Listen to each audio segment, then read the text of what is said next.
حضرت محمد صلی اللہ علیہ وسلم کی زندگی کے انمول سبق۔ محترم ناظرین، سواگت ہے آپ کا لوک شان نیوز سلوڑ کے پیارے ایپیسوڈ پیغمبر محمد صلی اللہ علیہ وسلم کی زندگی کے انمول سبق میں۔ دوستو، آج کے ایپیسوڈ میں ہم بات کریں گے پیغمبر محمد صلی اللہ علیہ وسلم کے دودھ پینے کے زمانے پہلے گاؤں میں یعنی عرب گاؤں میں بچوں کی پرورش کیسے ہوتی تھی، حضرت حلیمہ پر برکتوں کا اترنا اور حضرت حلیمہ کا گھر۔ تو دوستو، شروع کرتے ہیں ہمارے پیارے سفر کو۔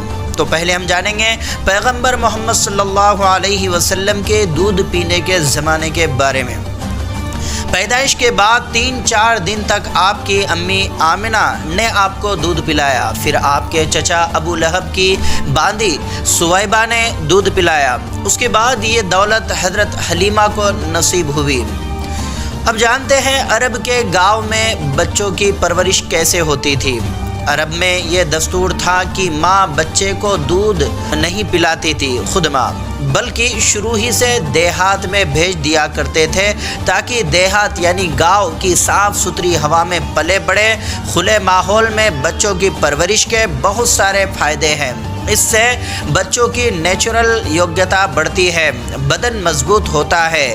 ماہرین نفسیات اس پر بڑا زور دیتے ہیں کہ بچے کی پرورش نیچرل انوائرمنٹ میں ہونی چاہیے۔ اسی دستور کے مطابق ہر سال عورتیں دودھ پیتے بچوں کو لینے آتی تھی عرب میں، اور عرب کے گاؤں کی مہیلائیں ہوتی تھیں جو دودھ پلانے کا کام کرتی تھی چھوٹے بچوں کو۔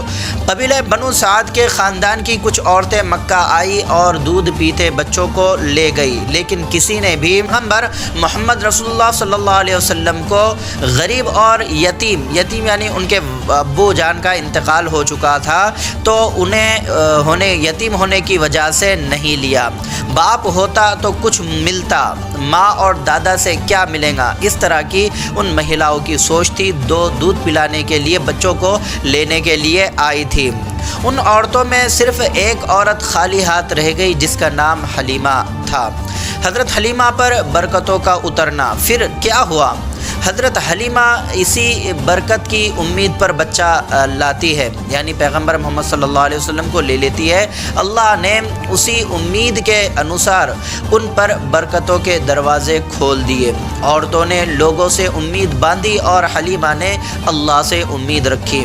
حلیمہ کہتی ہیں کہ اس بچے کو گود میں لینا تھا کہ سکھی چھاتیوں میں اتنا دودھ بھرایا کہ آپ نے بھی اور حلیمہ کے بیٹے نے بھی دودھ خوب پیا۔ ادھر اونٹنی کو دیکھا تو اس کے تھن بھی دودھ سے بھرے ہوئے تھے، ہم نے دودھ نکال کر پیا۔ مدتوں بعد یہ پہلی رات تھی کہ ہم نے اچھی طرح رات گزاری۔ جب چلنے کے لیے سوار ہوئے تو حلیمہ کی وہ کمزور سی سواری جس کو پیٹ کر ہکایا جاتا تھا جب اتنی تیز دوڑ رہی تھی کہ سب کو پیچھے کر دیا۔ حلیمہ نے سوچا خالی ہاتھ جانے سے بہتر ہے کہ اس یتیم بچے کو ہی لے کر جاتی ہوں، کیا پتہ اللہ اسی بچے کی وجہ سے برکت دے دے۔ ان کی چھاتی میں دودھ کی کمی تھی، اس لیے کسی نے ان کو اپنا بچہ نہیں دیا۔ حضرت حلیمہ کا گھر، اس کے بارے میں آپ بات کریں گے۔ حضرت حلیمہ آپ کو لے کر اپنے گھر آ گئی۔ اس زمانے میں بہت سوکھا اور کال پڑا ہوا تھا، لوگ بھوکے مر رہے تھے، لیکن پیارے رسول محمد صلی اللہ علیہ وسلم کی برکتیں یہاں بھی خوب ہوئی۔ حضرت حلیمہ کہتی ہے کہ میری بکریاں شام کو جب چر کر آتی تو دودھ سے بھری ہوئی ہوتی تھی، جبکہ دوسروں کی بکریاں بھوکی اور دودھ سے خالی آتی تھی۔ اسی طرح کی اور بہت ساری برکتوں کو حضرت حلیمہ دیکھتی رہی، یہاں تک کہ 2 سال میں پیارے رسول پیغمبر محمد صلی اللہ علیہ وسلم کا دودھ چھڑا لیا گیا۔ تو ناظرین دیکھیے کہ پیغمبر محمد صلی اللہ علیہ وسلم بچپن میں جس کے گود میں گئے، اس عورت کا کس طرح سے بھوشیہ بدل گیا، کس طرح سے خوشیاں اس کی گود میں آ گئی، اور خود اپنا واقعہ بتاتی ہے کہ جب پہلی رات تھی پیغمبر محمد صلی اللہ علیہ وسلم کو حضرت حلیمہ نے دودھ پلانے کے لیے لے کر گیا، اور پہلی رات تھی، پہلی ہی رات میں اتنی برکتیں نازل ہوئی کہ کہتی ہے کہ زندگی میں پہلی مرتبہ ہم اس رات کو اتنا سکون سے گزارا ہے۔ تو پھر دیکھیے دوستو، جب بچپن میں پیغمبر محمد صلی اللہ علیہ وسلم کو اپنی گود میں لیتا ہے تو خوشیوں سے اس کی زندگی بھر جاتی ہے۔ تو پیغمبر محمد صلی اللہ علیہ وسلم کو کی عادتوں کو، کوئی سنتوں کو، کی باتوں کو جب اپنی زندگی میں لیتا ہے تو یقیناً اس کی بھی زندگی خوشیوں سے بھر جاتی ہے۔ یہ ہے پیغمبر محمد صلی اللہ علیہ وسلم کے کرشمے اور ان کی کرامات جو اللہ نے ان کو دی ہے، کہ جو ان سے جڑ جاتا ہے وہ گویا وہ خوشیوں سے جڑ جاتا ہے۔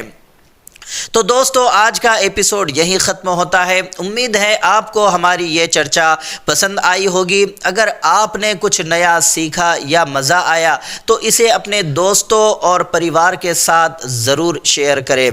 آپ کے وچار اور سجھاؤ ہمارے لیے بہت معنی رکھتے ہیں۔ ہمیں کمنٹس میں بتائیں کہ آپ کو یہ ایپیسوڈ کیسا لگا، اور اگر آپ ہمیں فالو نہیں کر رہے ہیں تو ابھی کریں، تاکہ آپ کوئی بھی نیا ایپیسوڈ مس نہ کر سکیں، اور ہمارے لوگ شان نیوز سلوڑ کو سبسکرائب کرنا نہ بھولے۔ تو اگلے ایپیسوڈ تک خوش رہیے، سیکھتے رہیے اور جڑے رہیے پیغمبر محمد صلی اللہ علیہ وسلم کی زندگی کے انمول سبق کے ساتھ۔ دھنیہ واد۔ اگلے ایپیسوڈ میں کمزوروں کو ہم نہیں بلکہ کمزور ہمیں کھلاتے ہیں، حضرت حلیمہ کا بہانہ سینے کا چاک کیا جانا یعنی سینے کا کاٹنا، اس کے بارے میں ہم جانیں گے، پیارے رسول صلی اللہ علیہ وسلم کی زندگی کے بارے میں۔ تو خدا حافظ۔